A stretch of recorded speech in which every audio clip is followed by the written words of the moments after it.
My eyes scanned from the 2013 How to Cure Cancer issue of Time magazine to the clock. Finally, it was 8:30. I could stop reading.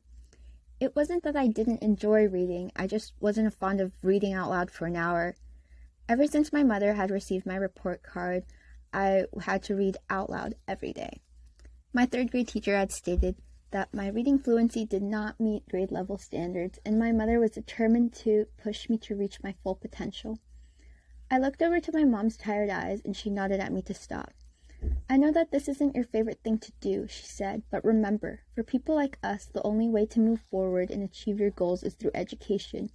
It's the only way you'll get a better life. Pero recuerda, hazlo por ti y nunca por mí. Do it for yourself and not for me." Of course, being a third grader, I complained. How could I ever voluntarily want to stand up and read? What would that prove? Despite my constant complaining, I deep down agreed. If someone who looked like me couldn't keep up with school, I wouldn't make it into college. I'd end up following the social stereotype and be seen as less intelligent than my peers, because unfortunately, people make assumptions, including those of my own race.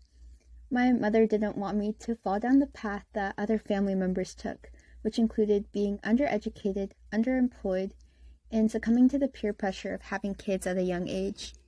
I have to agree that these are not my goals. I want to be the first person in my family to go to college, and I want to pursue a career in the medical field. Both of my parents grew up in households in which education wasn't valued. They both came from a small town called Xochiaca, which is east of Mexico City. Papa grew up without the presence of a father figure in his life and had to discontinue his education when his mother became sick.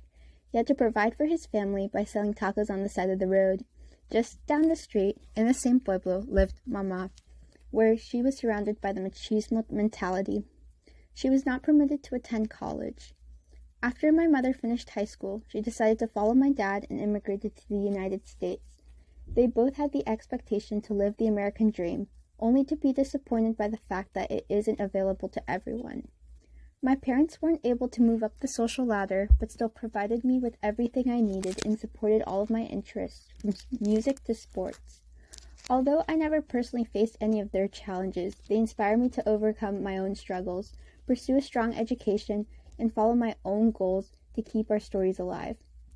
From early on, I learned I had to be near perfect to get my teacher to know my potential. I had to prove myself over and over again every year. Each test I took was more about breaking social stereotypes than demonstrating what I had learned. Assumptions about my role in society would remain unchallenged if I kept myself silent and in the shadows, so I excelled in school to shut down those assumptions. In spite of their lack of higher education, my mother and father taught me to value learning, which sparked my ambition and enriched my own curiosity so I could form and achieve my own goals.